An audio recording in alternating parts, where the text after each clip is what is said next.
So I was sitting in front of a TurboTax screen. That's how this story opens. Yeah, I was sitting in front of the TurboTax screen. Back in those days, I did all my own taxes by myself, and I was married at the time. And 3 of the 4 kids were living at home with me. I had 1 that was in college. Money was too tight to mention yet again. I had worked a full-time job all year and had multiple part-time jobs during the year. My ex-husband had worked most of the year, and he even had some part-time jobs then too. So we have all these different jobs, and we are expecting that we're going to get a nice tax refund. Now, if you have not ever gotten a tax refund, this maybe doesn't apply to you. But back in those days, I routinely, as a mom of 4, got a tax refund. And it would be almost like Christmas because we would catch up on bills, we get new tires for the car, we get shoes for the kids. I mean, we go out to dinner, all the things. And I was anticipating having all of those things happen. And this was supposed to be, in my mind, my biggest tax refund ever. So I'm entering these W-2s one by one by one. And back in those days, I don't know if it still does the same thing, but back in those days, your TurboTax number would go up and up and up. So it's like every time you were getting more money, you're like, oh, the number just keeps getting bigger and bigger, and it's so wonderful.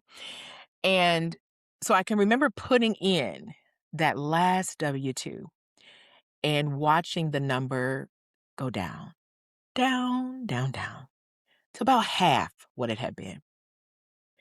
And in that moment, I realized that I had made just enough money to be too much money, but also still not enough money, all at the same time. And I was furious. I could not believe that I had gotten up and driven across town 45 minutes at 5:30 in a dark morning to get to work, and 45 minutes or more in rush hour traffic to get back, that I had to leave my kids before they got up in the morning, that I had to hope my car would make it because, man, that was we rough car times back in those days, that I was doing all of that, that I had somebody else taking care of my kids while I was taking care of somebody else's kids because I was working as a school counselor at that time. And after all that, I lost, and I'm saying the word lost, out on the earned income credit because I had made just slightly above the cutoff for that amount. So I had made enough that it was kind of basically like breaking even. I was just like surviving. Had I not worked that hard, I would have come home with the same amount of money. And I realized, like, wait a minute, this wasn't actually enough, right? This wasn't enough money. So I still need more than this. And I had no clear path to get there. And I had no clear path because at that time, and I'm assuming this is still like this in many states and school districts, there's a pay scale that you have.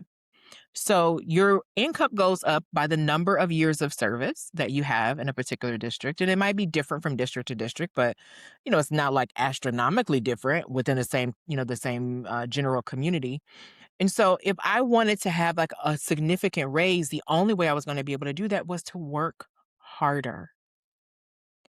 And I just didn't think I could do it. I didn't think I could work harder, spend more time away from my kids, and still not know whether or not I was actually going to be better off. And so I decided to start my business. And I know a lot of you started private practice for that same reason. You were in community mental health, or you were in some other type of like hospital setting, and the pressure was high and the productivity requirements were high. And you got into private practice expecting that the business was going to be all the freedom and flexibility that you ever desired. And yet, here you are, month after month, not getting the freedom or flexibility that you desired. And I want to talk to you today. Welcome to Peace and Profit for Therapists. My name is Calvalyn Day, and I am super excited that you're here. So this idea popped into my head because I saw a post in one of the Facebook groups, and it says something to the effect of like, I'm tired of working. I'm over it. I'm tired of working. I've been working for this, like telehealth platform, and I'm exhausted and I'm like depleted. And I just want to take care of my babies, and I just want to live my life. And I thought, yeah, that's real.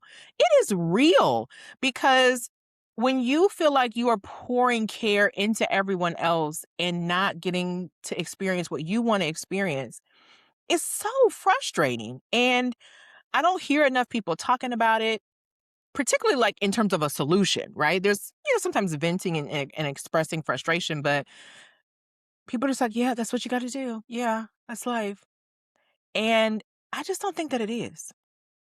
There is a common lie that the traditional path sells providers of care, whether you're a therapist or a counselor or a coach. Like, there's this path that if you just accept incremental raises, if you just keep checking the boxes, if you just keep doing what you're supposed to do, eventually your income will catch up. Eventually your lifestyle will catch up. And I just don't believe that to be true anymore. What I do believe to be true is that we have an exceptional amount of power and opportunity, and we're not taking full advantage of it.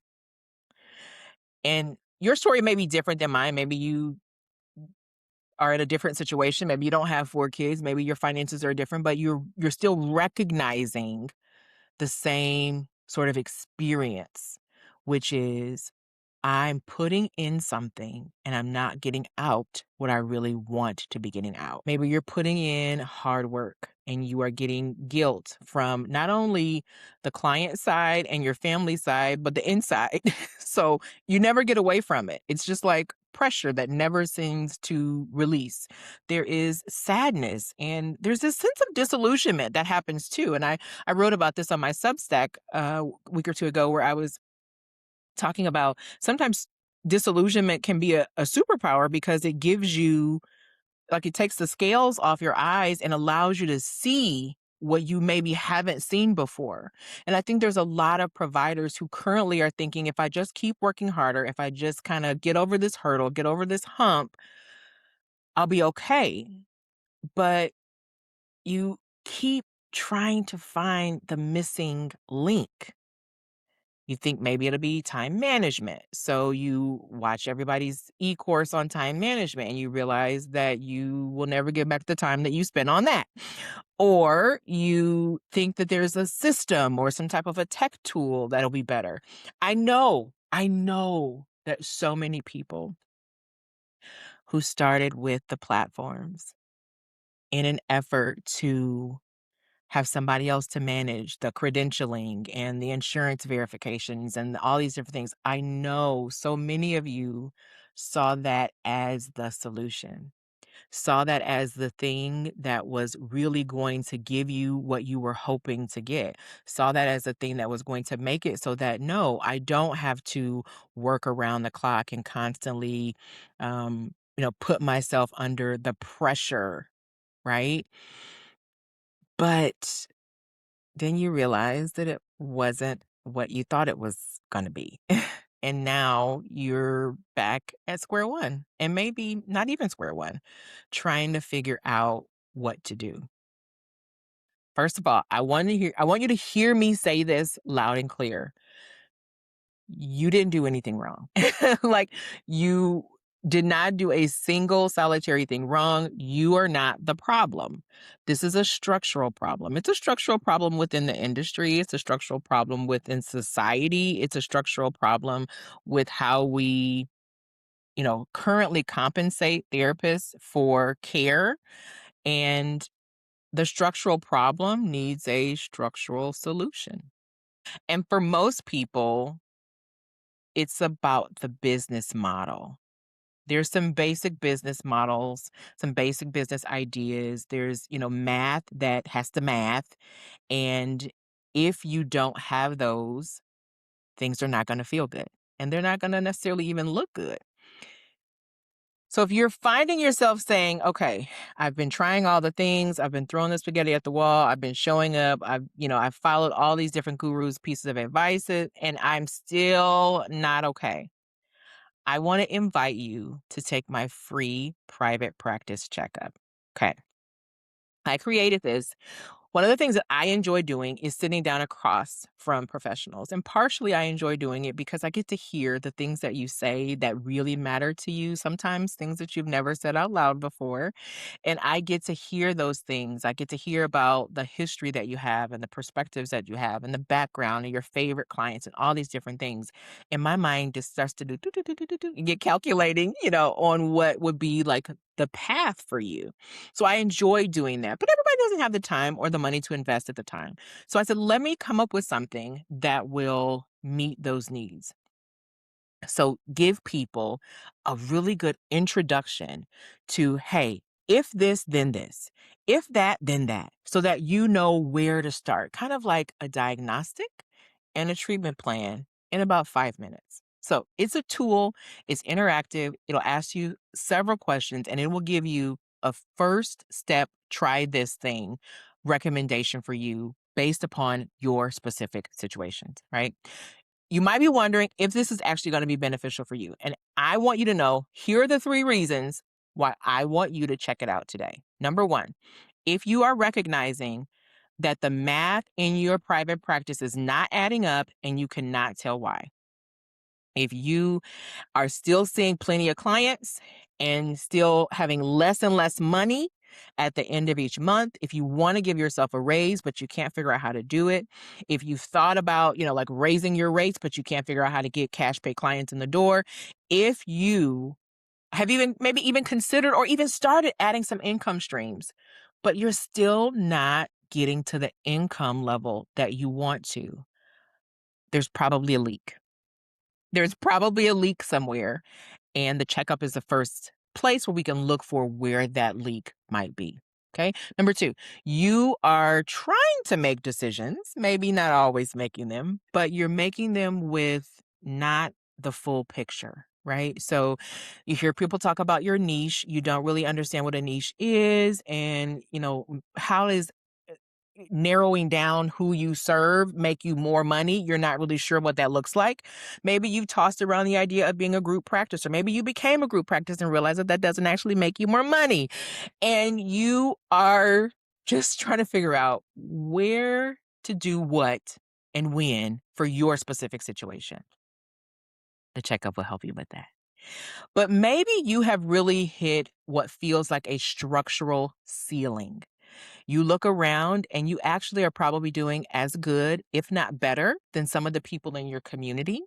And so you're thinking like, who's going to tell me how to make this go to the next level? Maybe you know that something needs to change, or maybe you're just at a place where you want something to change, but you're not exactly sure where to start. I want you to think of the checkup as like a map, right? It's a map from all the things that are currently going on in your practice to the next destination. Maybe not all the way to the end of the road with a perfectly, curated plan, but it'll give you that next right step to do. Here's the truth. The business model that you have, the one that you were probably told is the only option, um, it's producing something and it might be working, but it's probably also costing you something. There's likely a gap between where you are and where you want to be that will never be closed by working harder. Yeah, I know. I hate to say it that way, but that's the truth because we know how to work hard. We know how to add extra sessions. We know how to, try as hard as we can. Like we know how to do that. But as someone who is set in front of impossible math, as someone who worked really, really hard, um, I can tell you that working harder is not the solution. And what tends to happen, when you don't solve this is that you end up tired in a way that sleep doesn't help. You feel lazy and unmotivated. You sometimes wonder, like, am I getting depressed? Like, you're not really sure because you've tried so many things. Hmm. I just want you to consider that the thing that you probably haven't changed is the thing that might need to change. And that's usually the structure. That's the model. You've probably tried, like you said, like this is the structure, this is the skeleton, and you tried everything inside that, but you haven't tried to change that. I kind of think of it as like At a certain point, we can move around the furniture in 87 different ways in a living room or a bedroom or what have you, but at a certain point, either there's enough space or there isn't, right? Either the structure just isn't the right thing for this family anymore, or we need something in addition. And so think of this as your, extreme home makeover for your practice. The link to take the practice checkup quiz, it takes you about 5 minutes. It's somewhere around this episode. It's completely free. At the end, it's going to give you some suggestions. It'll also give you some ideas if you want to take it to the next level, and I would welcome you to check those out. But you're going to walk away with information that you need to make your life better. If you've been wondering what comes next, um, let me go back to my story. I did start my business, and I started initially as a parent coach long time ago. Maybe we'll talk about that again on another episode. Around the time that I started to think something needs to change, I had a conversation with a parent that prompted me to go in that direction. Ultimately, it was a very twisty, turny road for me to end up here as a private practice strategist, but becoming a parent coach took me into the private practice world. And that's when I started doing additional work in that way, meeting with parents, meeting with families, supporting them. And I realized like I still did enjoy that, but there was other things that I enjoyed more. And sometimes the pivot is exactly the right move. But it's much easier when you have somebody beside you that can kind of figure it out along with you. So I want to invite you to get a little bit of information and a little bit of direction because no, you're not crazy. It does feel harder than ever to run a practice. Um, and I completely understand feeling like you just want to give up and not do it at all. But if there's any parts of you that still loves it, let's see if we can figure it out together. Because remember, in my world, peace and profit are not in competition. You get to have them both.